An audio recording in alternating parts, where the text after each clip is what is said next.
नमस्कार दोस्तों, Pallavi edutech channel में आप सबका स्वागत है। आज से हम लोग अब करंट अफेयर देखेंगे। उसमें बिहार के अलावा राष्ट्रीय और अंतर्राष्ट्रीय घटनाओं को भी इस प्रोग्राम में देखेंगे। और अब हर सप्ताह संडे या मंडे को पूरे एक सप्ताह का साप्ताहिक करंट अफेयर आपको मिलेगा। तो अब से आप जुड़े रहिए, हर सप्ताह में पूरे सप्ताह का करंट अफेयर आपको यहाँ मिलेगा। तो पहला क्वेश्चन देखते हैं हम लोग। सबसे पहले है, हाल ही में लिखित पुस्तक प्रयोगधर्मी विकास शिल्पी निम्नलिखित में से किनसे संबंधित है? ए. नरेंद्र मोदी, बी. नीतीश कुमार, सी. पीयूष गोयल, डी. एस. जयशंकर और ई. इनमें से कोई नहीं, उपयुक्त में से एक से अधिक। तो फोटो से आप देख सकते हैं कि नीतीश कुमार जी हैं, तो इसका आंसर होगा बी. नीतीश कुमार। जो पुस्तक है प्रयोगधर्मी विकास शिल्पी, ये नीतीश कुमार जी से संबंधित है। दूसरा प्रश्न है, पटना के बाद बिहार का दूसरा तारामंडल किस जिला में बनकर तैयार हो गया है? तो आप लोग सब जानते हैं कि एक तारामंडल बिहार में पटना में है। अब बिहार में दूसरा तारामंडल कहाँ बनकर तैयार हुआ है? ऑप्शन है ए. पूर्णिया, बी. पटना, सी. मुजफ्फरपुर, डी. दरभंगा, ई. इनमें से कोई नहीं, उपयुक्त में से एक से अधिक। तो इसका आंसर होगा डी. दरभंगा। तीसरा क्वेश्चन है, निम्नलिखित में से किस राज्य में आयोजित 27वें नेशनल रोड साइकिलिंग चैंपियनशिप में बिहार की सुहानी कुमारी ने स्वर्ण पदक जीता है? ए. महाराष्ट्र, बी. केरल, सी. कर्नाटक, डी. हरियाणा, ई. इनमें से कोई नहीं, उपयुक्त में से एक से अधिक। तो इसका सही जवाब है ए. महाराष्ट्र। अगला प्रश्न,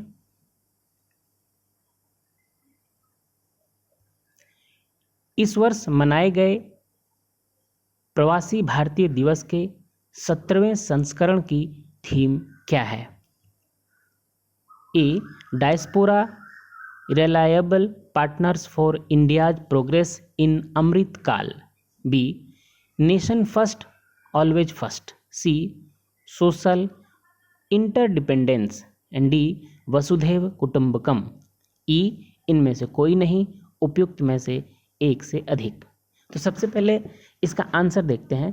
इस वर्ष जो 17वें मनाए गए भारतीय प्रवासी दिवस, उसका आंसर होगा A. Diaspora reliable partners for India's progress in Amrit काल।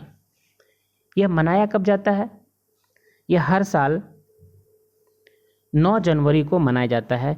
इसी दिन गांधी जी दक्षिण अफ्रीका से भारत लौटे थे।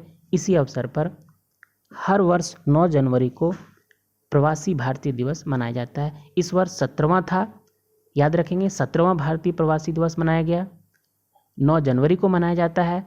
और 17वें प्रवासी भारतीय दिवस का थीम जो था वो diaspora reliable partners for India's progress in Amrit Kaal. अगला क्वेश्चन देखते हैं। भारत के पूर्व मुख्य न्यायाधीश और राज्यसभा के सदस्य रंजन गोगोई ने असम के मुख्यमंत्री हेमंत बिस्वा शर्मा की एक डायरी का विमोचन किया है। इसका नाम क्या है? Option A. Chief minister diary number 1, B. Chief minister diary number 2, C. Chief minister diary number 3, D. Chief minister diary number 4। इनमें से कोई नहीं, उपयुक्त में से एक से अधिक। तो इसका सही जवाब है चीफ मिनिस्टर डायरी नंबर 1। अगला प्रश्न, 12 और 13 जनवरी 2023 को the voice of global south summit की मेजबानी किस देश के द्वारा किया गया? ए. बांग्लादेश, बी. नेपाल, सी. भारत, डी. श्रीलंका, ई. इनमें से कोई नहीं, उपयुक्त में से एक से अधिक। तो 12 और 13 जनवरी 2023 को the voice of global south summit की जो मेजबानी की गई वो भारत के द्वारा की गई और इसकी अध्यक्षता भारत के प्रधानमंत्री श्री नरेंद्र मोदी के द्वारा किया गया। अगला प्रश्न देखते हैं हम लोग। 7वां क्वेश्चन है, हाल ही में किस राज्य में पोलो कॉम्प्लेक्स में एक पोलो खिलाड़ी की 120 फीट ऊंची प्रतिमा का अनावरण किया गया है? ए मेघालय, बी मिजोरम, सी तमिलनाडु, डी मणिपुर, ई इनमें से कोई नहीं, उपर्युक्त में से एक से अधिक। तो इसका सही जवाब है डी मणिपुर। इसका सही जवाब है डी मणिपुर। और आप फोटो में देख सकते हैं कि इसका जो अनावरण किया है वो भारत के गृह मंत्री श्री अमित शाह जी ने किया। मणिपुर से रिलेटेड एक बहुत महत्वपूर्ण क्वेश्चन आता है कि लोकटक झील इनमें से किस राज्य में है? तो ये हमेशा क्वेश्चन आता है। लोकटक झील मणिपुर में पाया जाता है।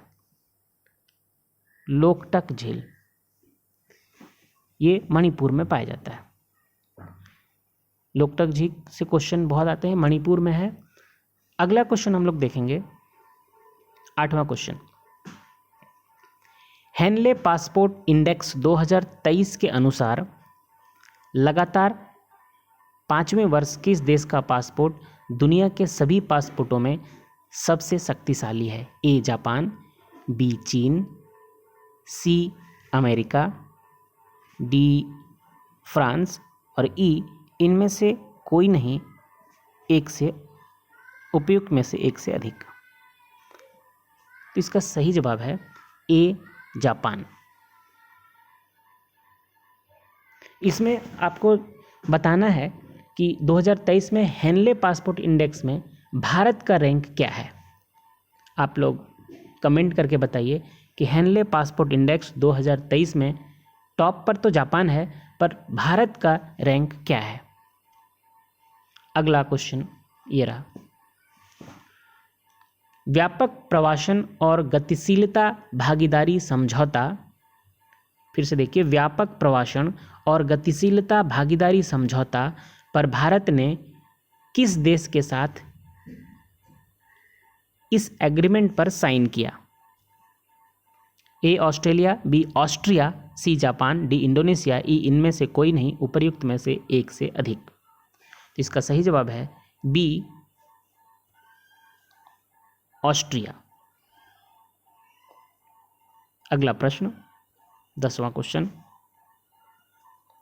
हाल ही में किस फिल्म के नाटू नाटू गाने को गोल्डन ग्लोब अवार्ड 2023 का खिताब मिला है?